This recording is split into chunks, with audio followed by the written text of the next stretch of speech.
Hello, and welcome to Symphony Notes, the video news series from the Annapolis Symphony Orchestra. My name is Patrick Nugent, and this week we have another peek behind the curtain of the Annapolis Symphony and our upcoming concert. This series is made possible with help from the Arts Council of Anne Arundel County and the Elville Center for the Creative Arts. I'm joined today by the Symphony's music director, José-Luis Novo, who is now in his 14th year as music director and the holder of the prestigious Philip Richburg Chair at the Symphony. Thanks for joining us today, José-Luis. Great to be back. The Symphony's next concert will be Friday and Saturday, May 3rd and 4th at 8 p.m. at Maryland Hall for the Creative Arts in Annapolis. For tickets, you can visit the Annapolis Symphony website, or you can call the box office at 410-263-0907. I've invited José-Luis here to explore the music with us and give us a peek into what we're going to be hearing. José-Luis, this is the final concert of our Masterworks season, and we're joined by Brian Ganz, a well-known pianist in this region who has an international reputation. He'll be playing a really marvelous Mozart concerto. What does that concerto have to do with the season's theme of music and film? Well, Mozart Piano Concerto number 22 is featured in a very famous movie, Amadeus. That's a very immediate connection, but also it's portrayed in some of the movies as well. A Swedish movie called Simon and the Oaks, which also shows the other piece in the program, which is Berlioz' Symphony Fantastic. And this piano concerto also has been shown in TV series like Mozart in the Jungle, or a new one called Mr. Robot or Damages. So it's been used a lot. So what should we be expecting or watching for or listening for in Mr. Gantz's playing? What makes him an artist with whom the Annapolis Symphony really wants to perform? Well, Brian's playing is very lyrical. I would say listen to the sound that he gets out of the piano, the type of phrasing, and these are of paramount importance when you perform a concerto like Mozart's. Not to mention that Brian studied with Leon Fleischer when he was a student at Peabody, and Fleischer, as you know, was the music director of the Annapolis Symphony for many, many years. So there is a strong connection there, and for me, this is going to be the first time that I'm collaborating with him, and I'm very excited to do so. Wonderful. So the last piece in the concert is Hector Berlioz's Symphony Fantastic. Start by explaining the title of this piece. Symphony Fantastic.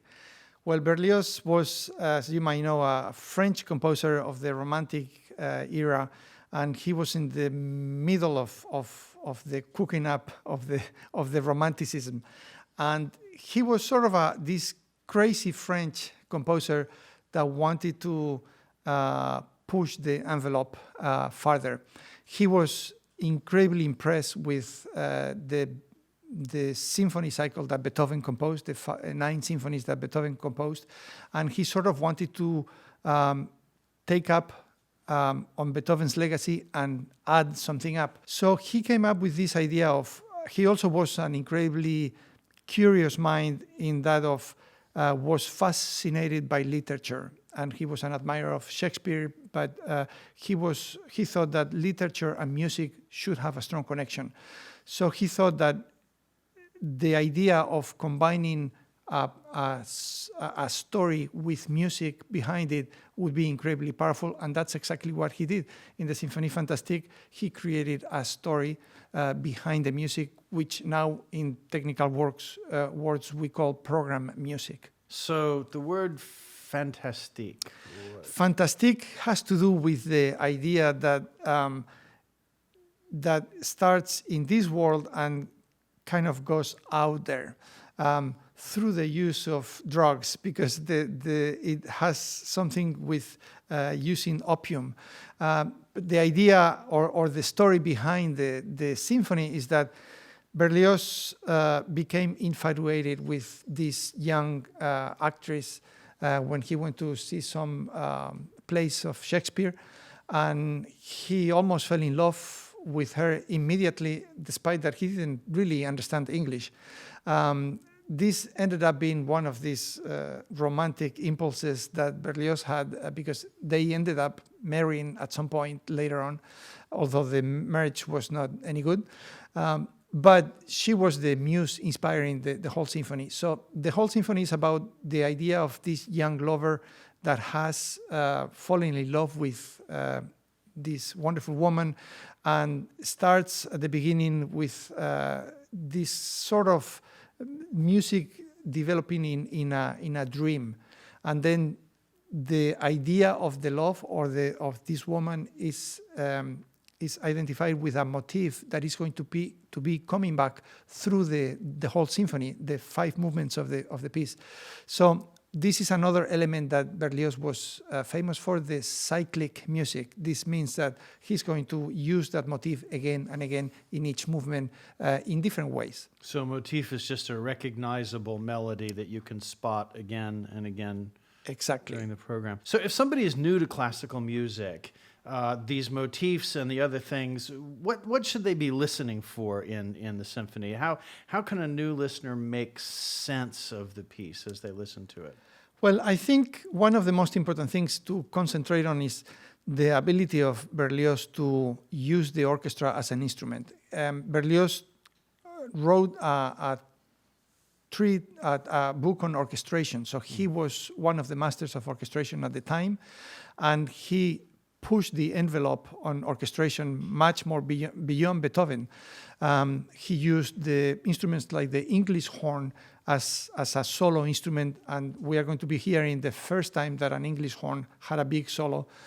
So opening the doors for other composers to realize the potential of orchestra and all the different instruments that form part of it. And then he's going to be using the percussion in a different way. He's going to be using up to 4 timpanis at the end of the third movement, in what is going to be the storm that is going to be happening.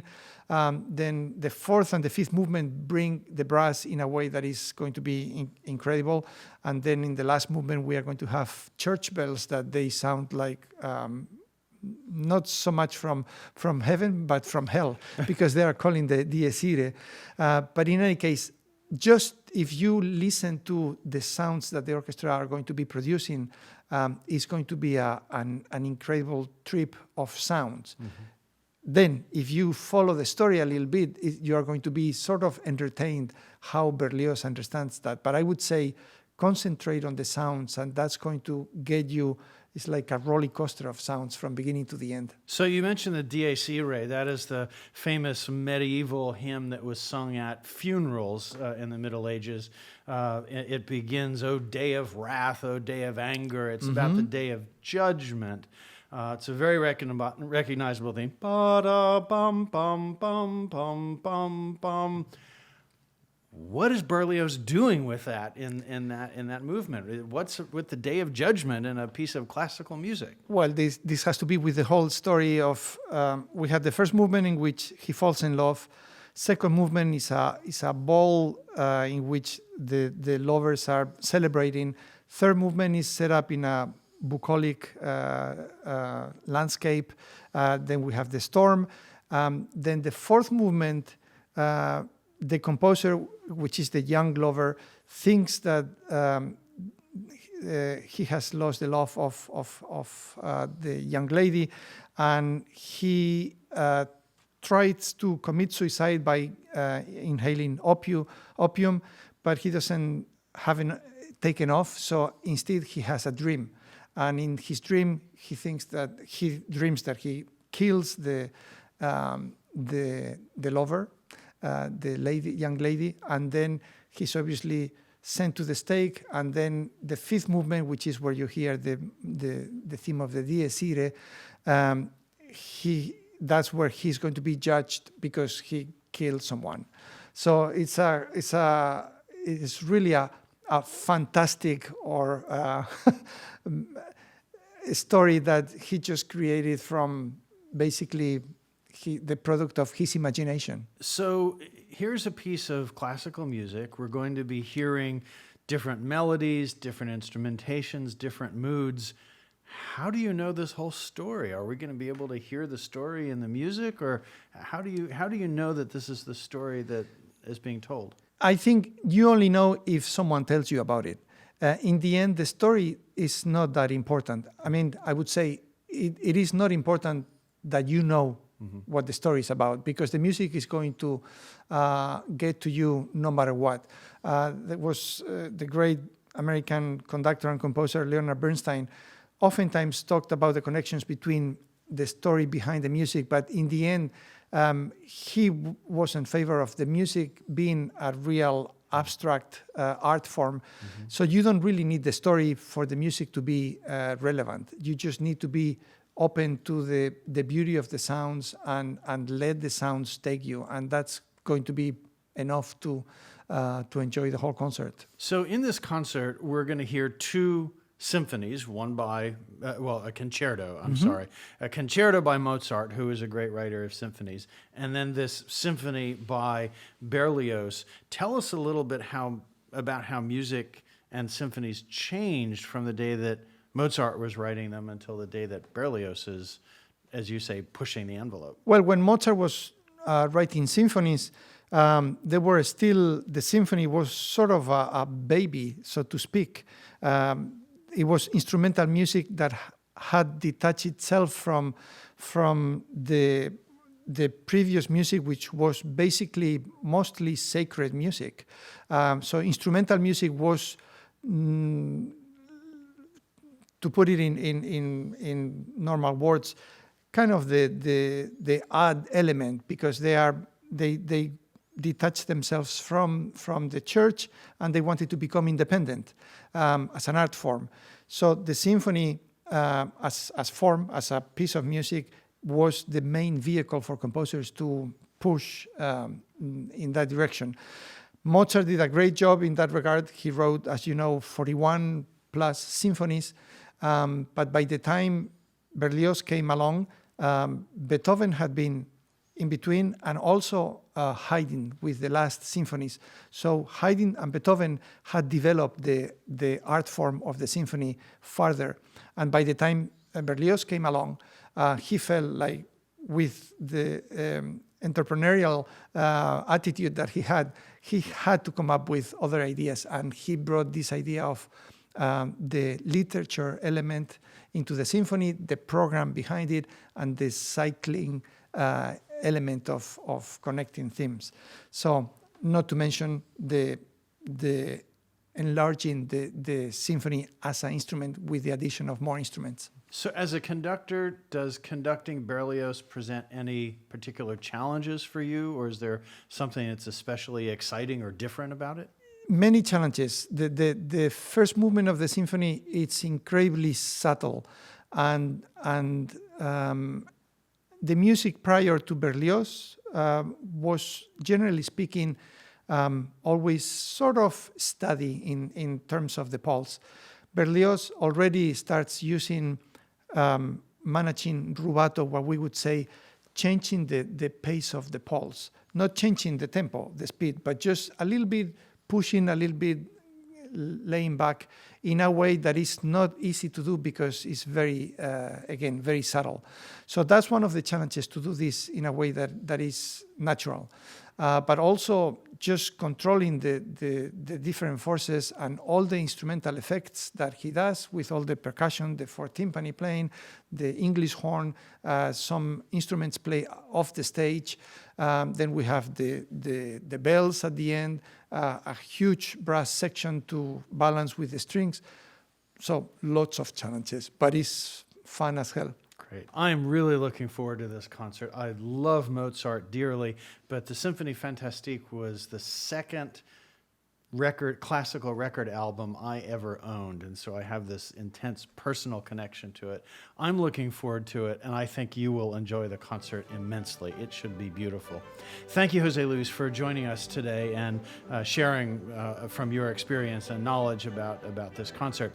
And thank you for joining us today on Symphony Notes. Remember, the next concert is Friday and Saturday, May 3rd and 4th at 8 o'clock at Maryland Hall for the Creative Arts in Annapolis. Tickets are available at the Annapolis Symphony Orchestra website, or you can call our box office at 410-263-0907. If you enjoy this podcast, please share it. If you enjoy the Annapolis Symphony, please share it too. It's the world's greatest music, and it's right in your backyard. Thank you to the Arts Council of Anne Arundel County and the Elville Center for the Creative Arts for their help in putting this series together. That's all for today. For the Annapolis Symphony Orchestra, I'm Patrick Nugent. Thank you for joining us.